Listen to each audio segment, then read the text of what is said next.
Nei.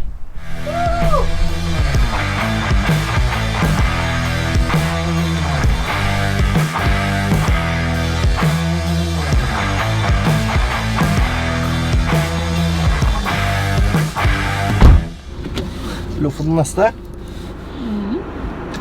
er litt redd for å bli den tålen, liksom. Den der? Ja. Det står støtt som faen. Nei, det er ikke det. Den står støtt, vet du. Nei.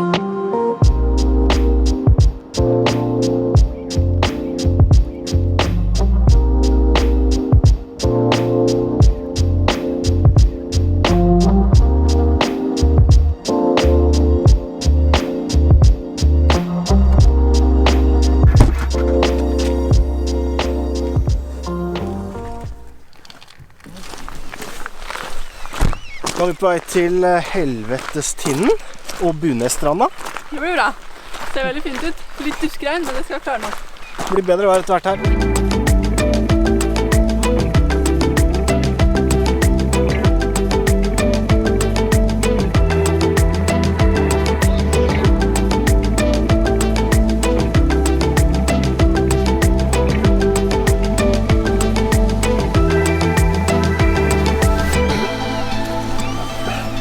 Vi tar den et annet sted.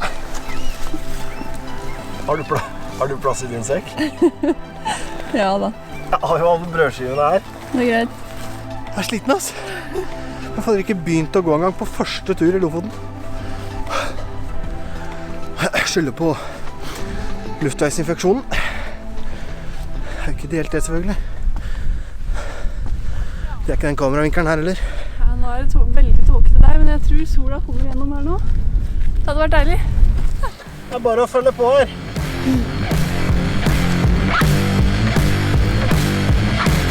Drona skal opp.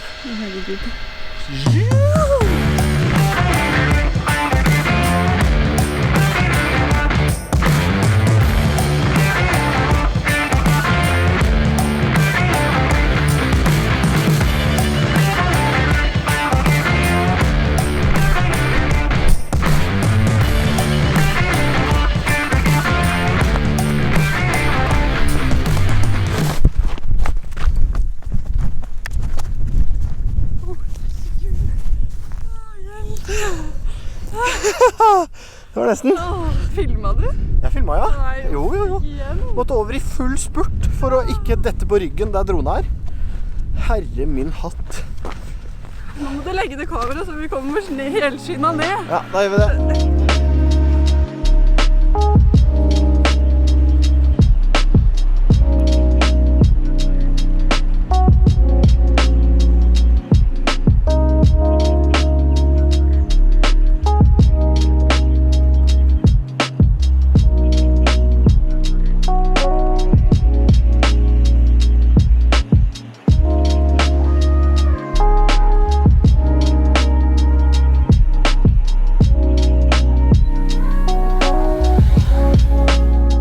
Det er liv i bilen her da. Ja, det fungerer egentlig overraskende bra, altså. Altså, det blir jo litt mye rot, og man må ordne og styre litt, men det har gått veldig bra.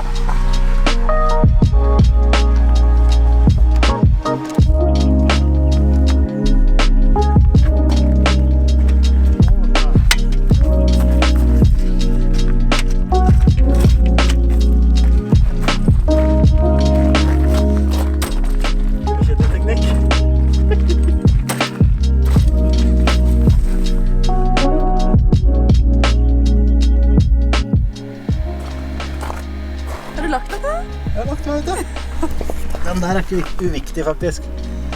Den ventileringsputeluka. Jeg synes det funker overraskende bra å sove i bilen. Jeg var litt skeptisk til det. Jeg er enig, det funker dritbra. Skal det lades? Og det også er jo jækla kjekt da, at man får ladet mobilen hver kveld.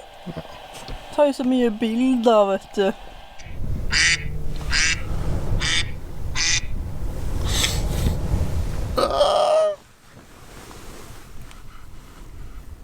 Er du våken? Ja, det er så vidt, ass. Og så er det da den her morgenrutina her, da.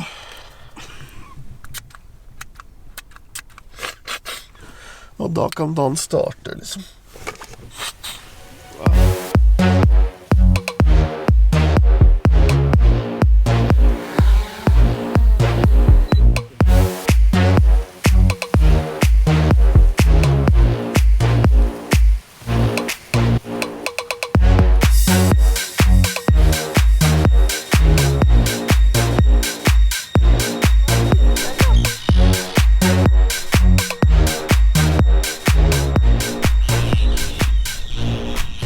Har du trua? Nei, det er iskaldt. Æsj!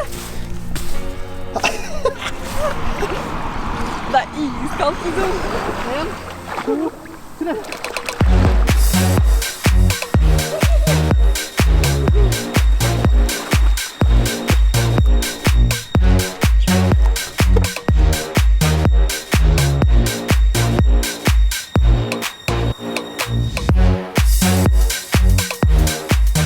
Bytta sjåfør her. Helene har tatt over. Styrer klimaanlegget med en jernhånd.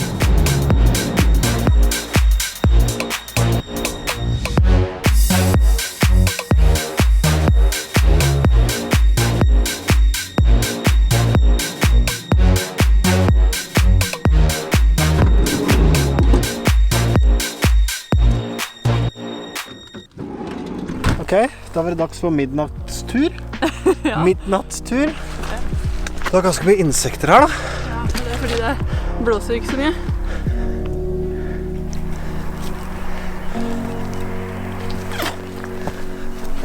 Har ikke en fis.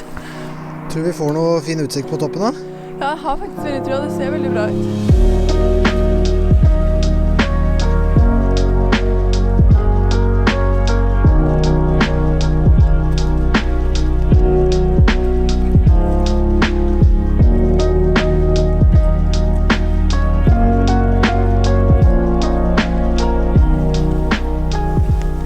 Den vil du vel ha med?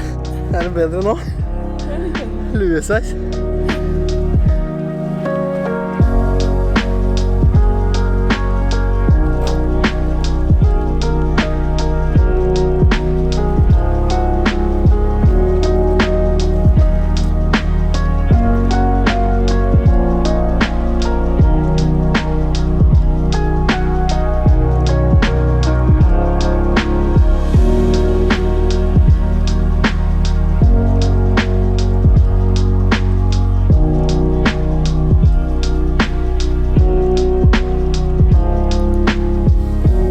Ja, hva er dommen? Det er kjempefint. Det er jo fint overalt i Lofoten.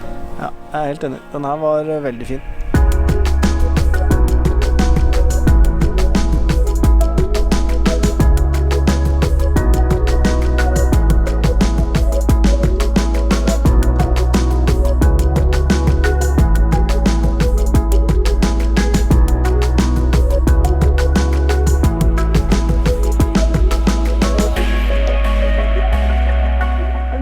Der vil vi ned på. Den der nede? Ja. Ja, da går vi ned dit da.